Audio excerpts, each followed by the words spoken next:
Kumusta po kayo? Sana ay nasa mabuti kayong kalagayan. Ako naman, eto, nagre-recover na rin. Pero maganda ang assessment ng mga doktor, nothing serious, kailangan lang magpalakas ulit. Namayat na nga ako at sabaw lang ang binibigay sa akin ng ilang araw. Mabuti na yan at para akong nag-dieta. Ang usapin natin ngayon ay tungkol sa mga pulisiya. Alam nyo po, bukod sa malakihang proyekto at iba't ibang mga programa ng pamahalaan, isang bahagi ng trabaho namin ang magpakilala ng mga bagong pulisiya. Pulisiyang magpapagaan sa buhay ng tao.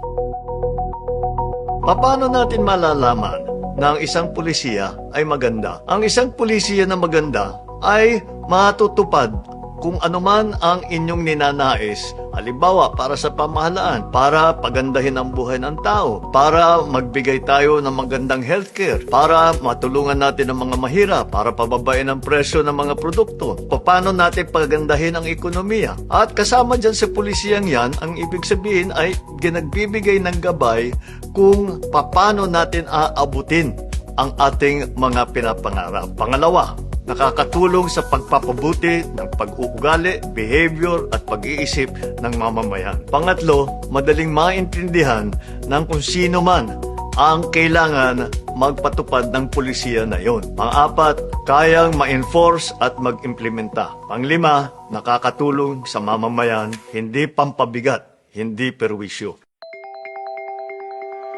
Sa ibang bansa, higit na mapapansin ang epekto ng pulisiya sa kultura at pag-uugali ng tao. Una dyan, siyempre, ang pulisiya sa pandisiplina. Halimbawa, tanyag ang Singapore sa pulisiya na pagbabawal ng bubble gum. Pinagbawal ang pagbebenta at pagpapasok nito sa bansa dahil napakahirap linisin at kapag idinidikit kung saan-saan. Maraming insidente na na-stuck ang mga pinto ng tren dahil sa improper disposal.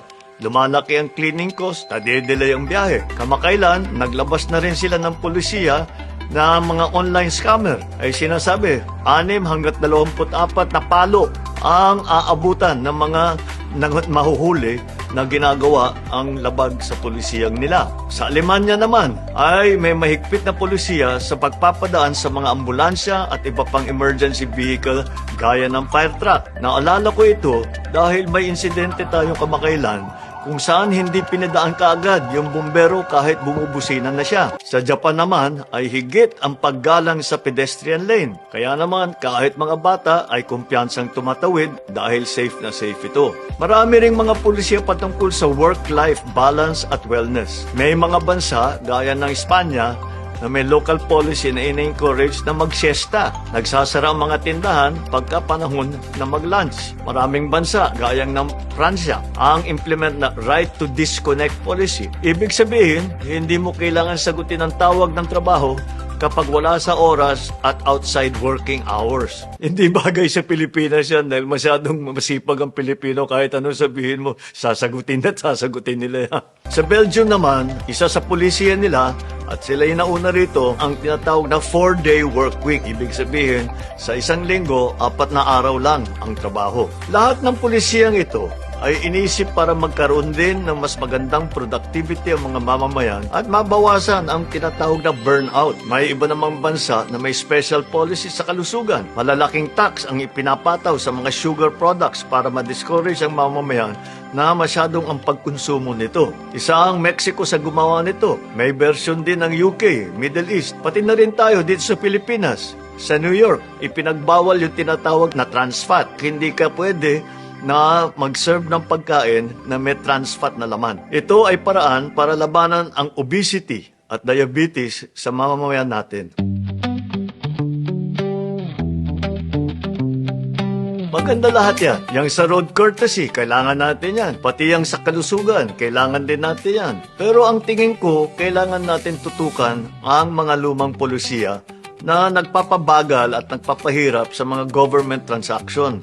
sa ease of doing business. Ika nga, tanyag tayo sa polisiyang kailangan ng ID para mag-apply kumuha ng ID. Isang refleksyon ng manapakalumang sistema. Mahilig din tayo sa mga pag-fill out ng duplicate o triplicate. Yung mga abogado, kung yung kopya na hinihingi nila, duse-dusena. Sangkatutak ng mga form na pare-pareho naman ang hinihiling na impormasyon. Physical appearance sa mga transaksyon na pwedeng digital na. At marami pang iba na pampagulo lamang. Hindi tayo dapat pumipila ng madaling araw sa opisina ng gobyerno para lang kumuha ng isang dokumento. Kaya isa sa pinagtutuunan natin ay ang eGov app at digitalization ng government system. Maraming masosolusyonan na problema ito. Halimbawa, sa LTO, wala nang confiscation ng physical ID. Recognized na digital license. Meron na tayong beep card sa MRT. 50% off for students at saka PWD. Kasi sila ang mas may kailangan ng suporta. Tapos libre pa buong pamilya pag linggo. Zero billing policy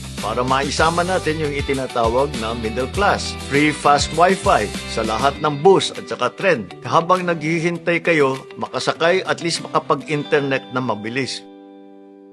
Makikita mo sa mga pulisiya ang mga pinapahalagahan natin na ating bansa, ang disiplina, ang seguridad, kalusugan, at iba pa.